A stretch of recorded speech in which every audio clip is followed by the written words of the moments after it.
तुमने पहले भी मुझे बताया था कि तुम्हें कोई खातून पसंद थी और वो शादीशुदा थी, तो वो खातून नूर ही थी ना?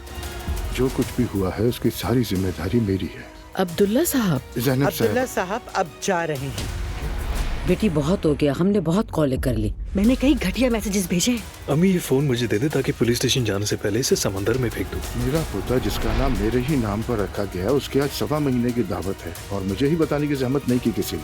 खैरियत तो है अब्दुल्ला साहब? कैसे गलती से रास्ता भूल गए अपना? मैं अपने पोते की तकरीब में आया हूँ। तो आपको याद आ गया कि आपका एक पोता भी है। एलिफ असलान, आपको हमारे साथ पुलिस स्टेशन चलना होगा। आपके खिलाफ एक शिकायत है।